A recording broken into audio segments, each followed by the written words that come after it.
Friday, Dan. Oh, God. I had to start with it. I thought it was going to be happy birthday then. Oh, well, it's nearly birthday. It's not yet. You've got 2 days. I have. So 2 days till 32. You stuck with me today. What should we natter about? Well, I think we should natter about one of the things that... I mean, we're saying this like we haven't planned this. Obviously, know what we're going to natter about. But... Breaking news, this is planned. It's one of the things that we talk about with each other an awful lot. And we follow quite a lot. Yes. Reveal. BrewDog. BrewDog and all its controversy.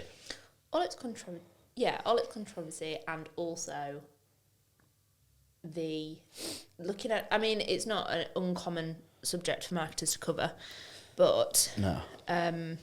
We very much fall into that category of we loved them, loved everything they were doing. They were awesome, had like huge respect for them, huge respect for what they were doing.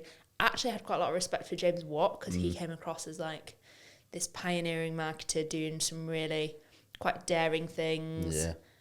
Starting quite a different, like revolutionary almost business model. Yeah. And it was genuinely exciting.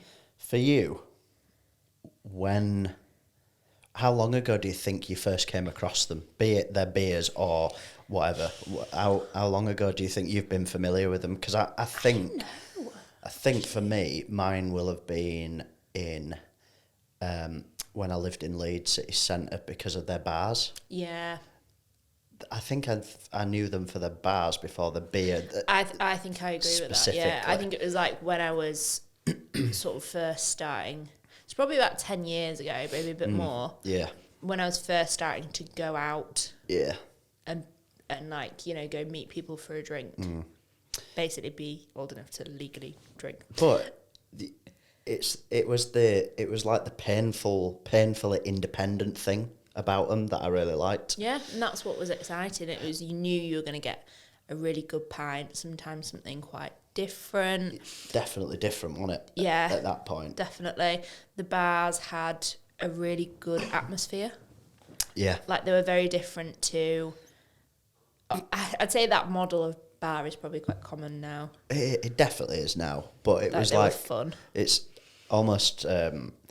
contradictory to say this because there were so many of them, but it was like the independence about them. Yeah, it had that feel. Do you know what feel it almost had to it? You know, like those cool... I mean, it's gone a similar way that this is now the norm.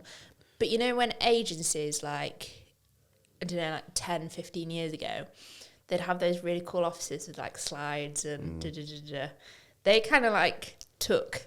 that and made it in a bar. Yeah. Because they did have that in that London one, didn't they? They had like a slide and... Yeah, and have you seen, different. like some of the, I think based on the fact that James Watt posts so often on LinkedIn, it's a blessing and a curse is that because you get riled up with some things that he talks about, but other times he's sort of updating you on the business and they've just opened that mega one in Vegas. Yeah, that looks crazy. It does, like I still have some admiration. Admiration's the wrong word, sorry. I'm still impressed by like the scale of what they're able to do, like and things like that. We both still follow it, That's and like we what watch what's going on. We follow James Watt. We follow BrewDog. We do watch what's going on and like keep up to date. So it still has us interested, but differently. Yeah, 100%. So in our line of work, then specifically. Forgetting the beers necessarily and the taste of them and the fact that we used to like them and the bars are great, but in terms of marketing and a brand, what do you think of them right now as you sat here? Like, because I'm almost torn, but I feel like my opinion of them is going downhill and has been going downhill, maybe in the last 2 years particularly. But there are still elements that I do. We're talking about them, so is there an effectiveness behind a lot of what they have done? I don't think it... What are you suggesting? It's almost... Is it like all stage contrived, PR-y, No, I don't think it is. or maybe some things. I think there are some things that might be. Like, do you remember the? I mean, this wasn't very long ago. That solid gold cans campaign they did. Competition, was it? Yeah, so it was a competition, Yeah. and they'd said like you could basically win a solid gold can of BrewDog, and actually, Didn't you get it wrong? well, I mean, don't quote me on facts here, because I'm not looking this up right now. James Watt, I think he had said on his like personal Twitter that they were solid gold, but they weren't actually solid gold. But because he'd put that out, they had to follow through with that. Let's see what this says here. So the people that had won them obviously challenged it, and this was only like maybe 6 weeks ago, I think, that he then turned around and said this like big public apology and said, I am giving them the money from my own personal bank account. Yeah, it says here that he falsely thought the cans were made from solid gold. Yeah. Falsely thought. So he at least wants you to take that as hands up, made a mistake. Yeah, but do you think that was planned? Because he's been getting so much bad rap, and he is such a big part of the brand, and actually he is such a big part of why the brand has gone so downhill, and the stories that come out about him, and also the things that he has been putting out himself. Yeah. So I do, a little bit of me does wonder whether that was faked, so that he could then be like, oh, I'm going to give them money from my own bank account. But then I'm not sure. Oops. Dan just destroying the podcast studio. We are now on air again. Sorry, everyone. That might have hurt your ears. That was really dramatic. It was. You really want to make a point? I don't know. Yeah.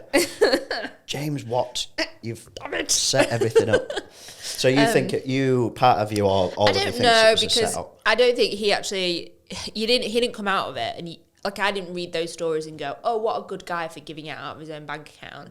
I was just more, and maybe it's because of the job we work in, I was more looking at it going, what an idiot. Why wouldn't you check your facts? Why would anybody just post something that wasn't signed off? Yeah. A brand of that scale, you don't just post competition things willy-nilly. No, but do they?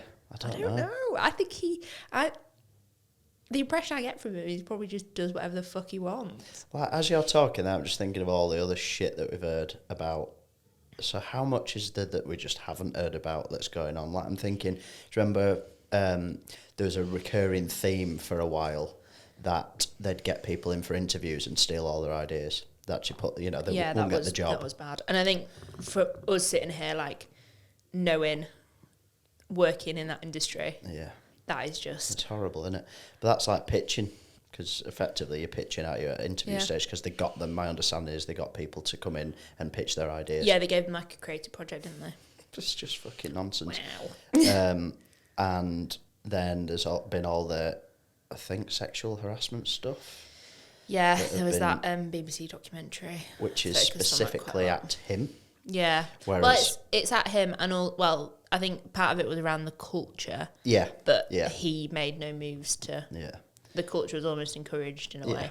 And then, him specifically going into bars or going into BrewDog premises and making female staff feel super uncomfortable. They've obviously been put under the spotlight a lot because they're at a stage now where I would argue, and then there was like all the Heineken stuff, and what I'm about to say now is sort of in line with that. They've got to the size and the stature and all that of a corporate in terms of size. Like, they're no longer the little scrappy independent that they used to. Yeah, just a few UK bars. Yeah, like they're not. So, how much is there that we know about because they're so big and they're almost a target for the media, and it's it's like feeding time for journalists and whatnot when anything bad comes out. How much do we not know about? Because that's to me the scandal after scandal. Pretty much, you sent me that timeline as well, didn't you? There's almost one major one every year, say every 2 years. Well, those ones that I sent you, all that was, they were actually just marketing ones. So like marketing campaigns that had actually gained them quite a lot of backlash. But I don't know, it's really odd because their early marketing campaigns were aimed to create backlash. I know, and he's pulled that out as a bit of a response quite a few times, hasn't it? Like that was what they were there for. But you've got to move with the times, and you've got to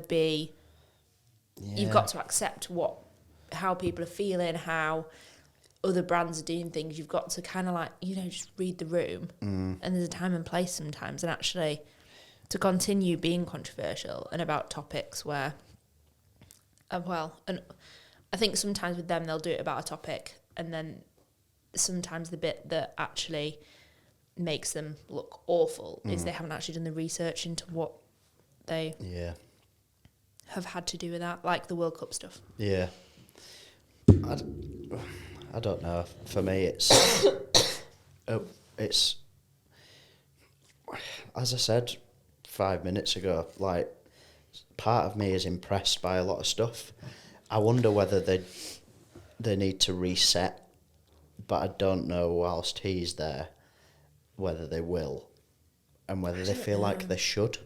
I don't know whether you can resolve back from that. I mean, they've lost B Corp status.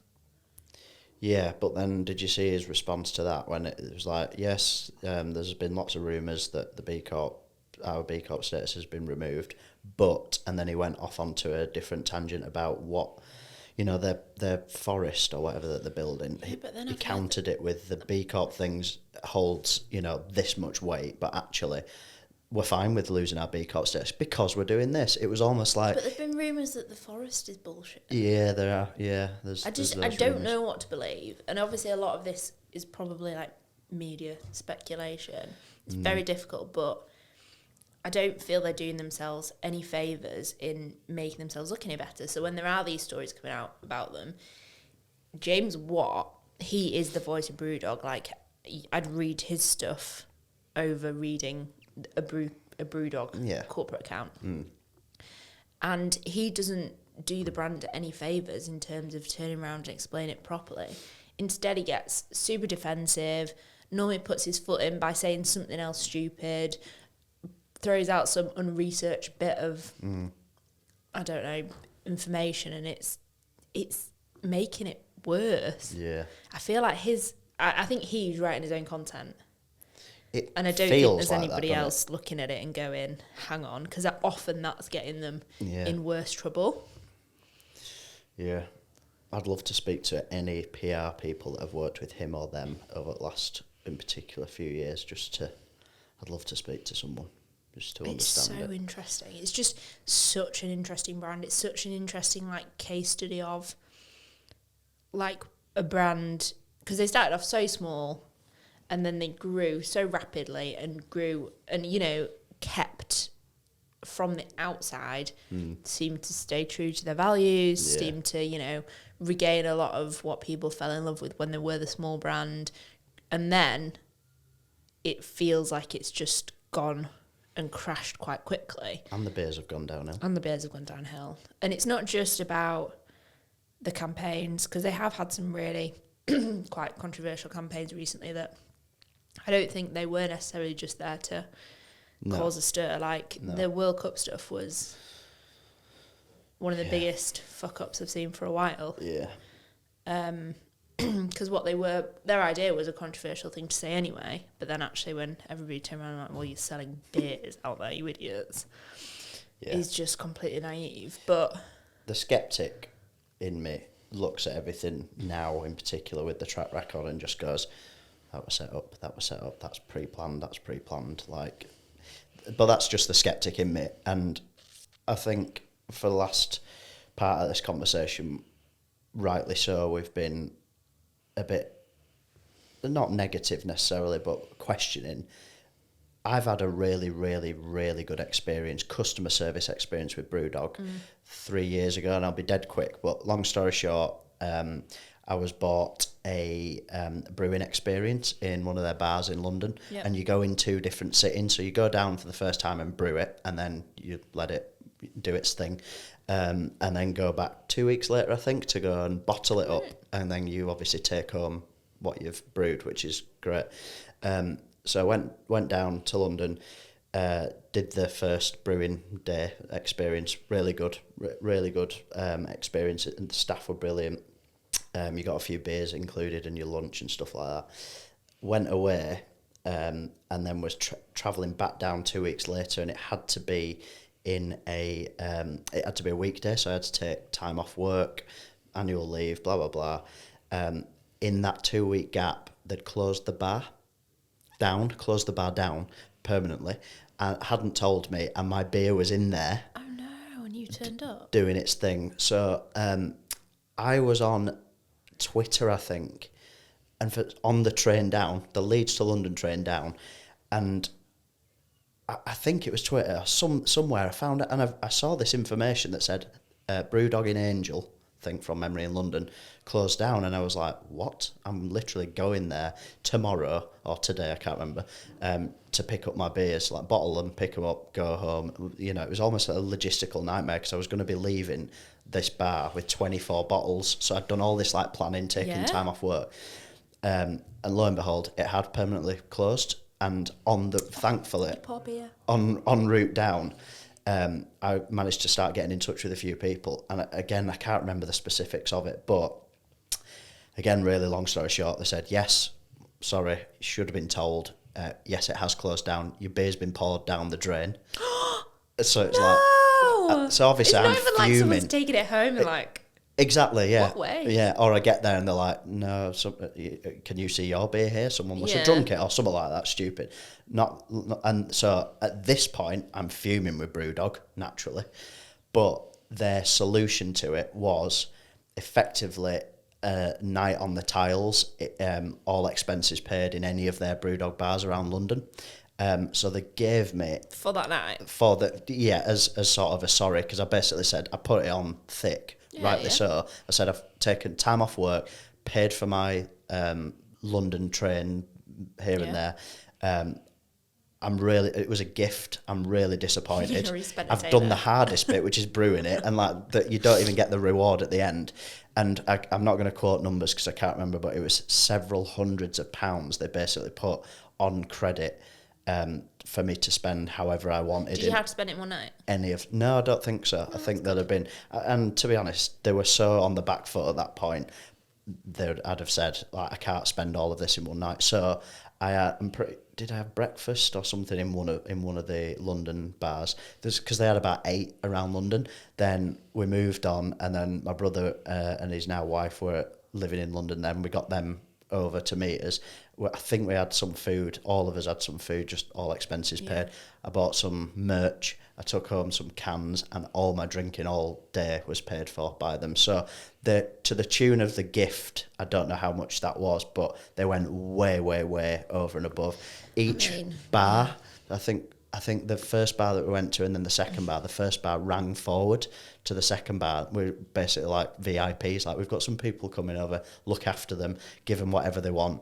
They gave us some credit. Say it was like 500 quid's worth of credit. I spent way more than that because I got merch that's expensive. I took takeaway cans and stuff. So fair play.